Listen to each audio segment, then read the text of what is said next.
Hi guys, good morning, good afternoon, good evening, and good night from wherever it is that you're watching me from and whatever time it is that you're watching me at. My name is Margaret Mbaki, and in today's video, I'm going to show you on how I make my ginger garlic paste. Uh, I like making my ginger garlic paste because it saves me time when I'm cooking. It also cost friendly. It's a bit cheaper from going to the compared to the one that you go to the store and buy. So I'll show you on how I make my own. Which I'll put in the fridge and can last me for at least 2 weeks, or maybe if you preserve it well, it can last you up to 6 months. So come with me and I'll show you on how I make my ginger garlic paste. Karibu, let's make this ginger garlic paste.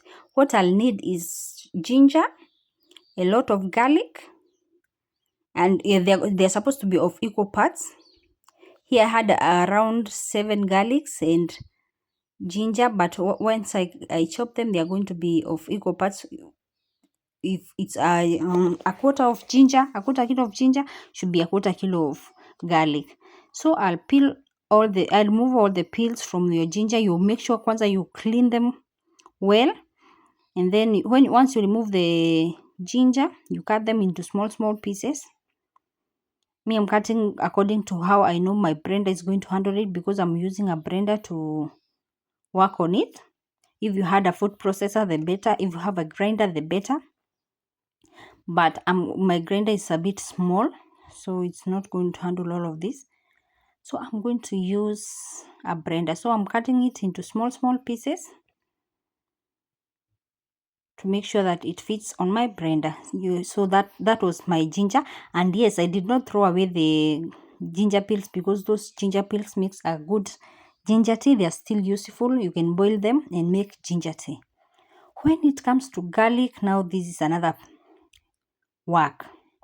As you can see, you're removing each and every. I had around seven, and I think I added one more, so I had around 8 garlics to go through. It took around good 30 minutes to remove each and every clove. So as you can see, you're removing every part of it and cutting that end part, removing every. How do you peel off your garlic, by the way? I try smashing it on the counters as I see people doing, and it still is hectic removing this nini. I smash it, I do everything, but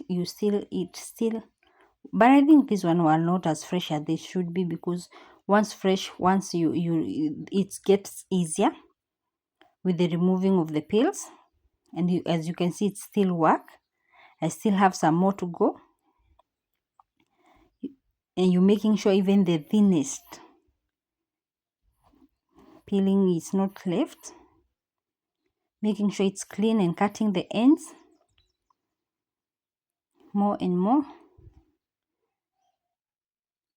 And I want a whole bowl, so I had a lot of work to do. It took me a long time with the peeling of the garlic and the peeling of the ginger as well. It took me a very long time, but as you can see, I'm getting the work done. How do you peel off your garlic? How easy? Which way do you do it to make it a bit easier? Because this is a lot of work. But I think the garlic were not as fresh as they should be, so removing the peelings was not as easy. And here I was about done. And yes, as you can see, it's about equal parts of garlic and equal parts of ginger. So what I need there is the ginger and the garlic, but the peelings I'm going to store them and maybe make ginger tea later. Yes, I'm going to put a little bit. I'm going to start with ginger because ginger is a bit hard, and I'm not going to add any water at this point or any liquid. So I'm trying to blend it, bringing it in the middle. And since you can't just start the blender and the blender runs, and grinds everything up, I'm going to do, you blend kidogo, pause, and put everything back in the middle. Blend, pause, put them everything back in the middle.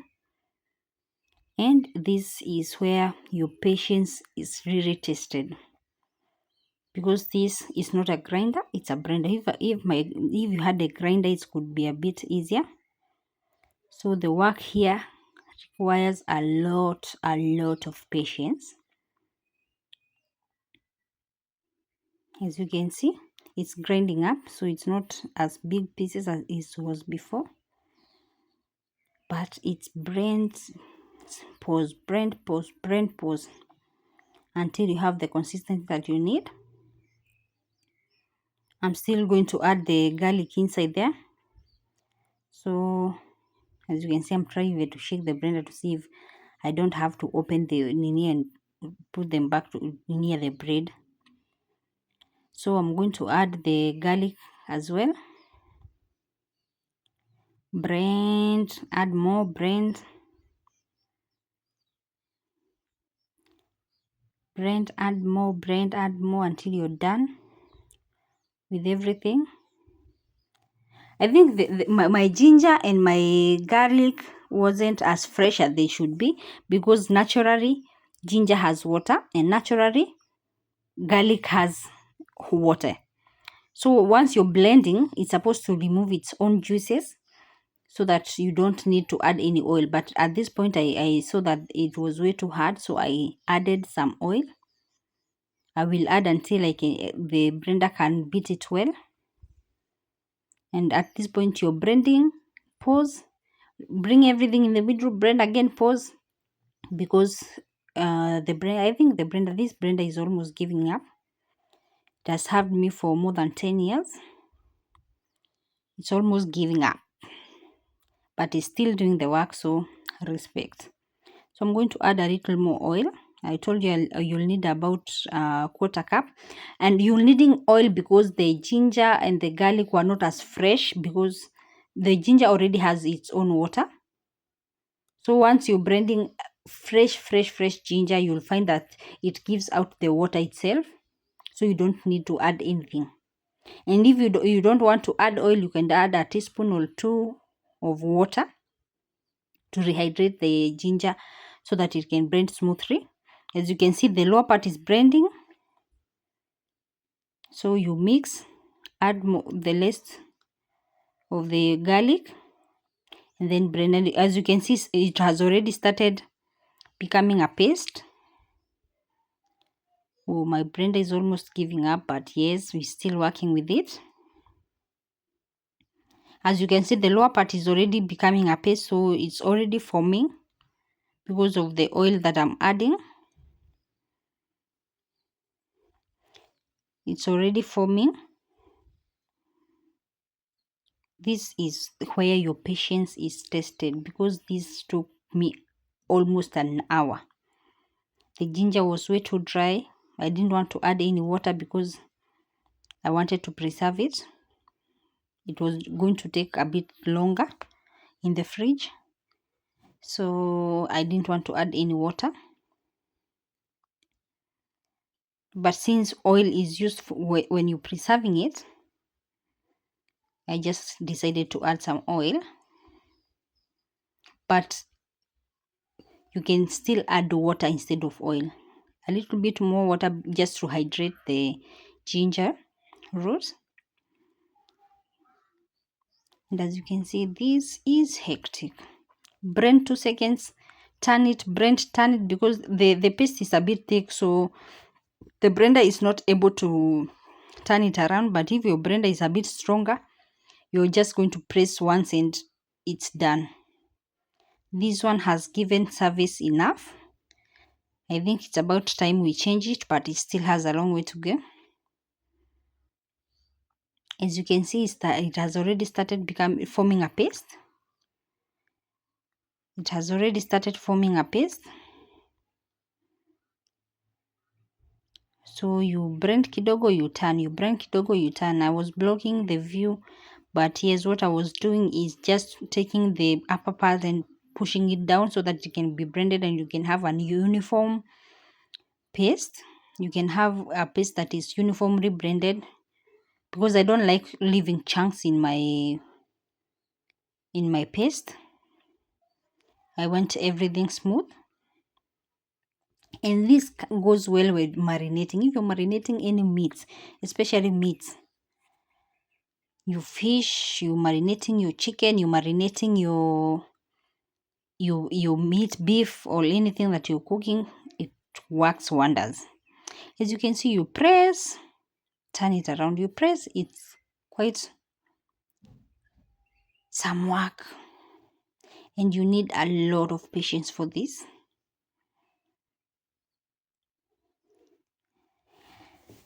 And I think it's already forming.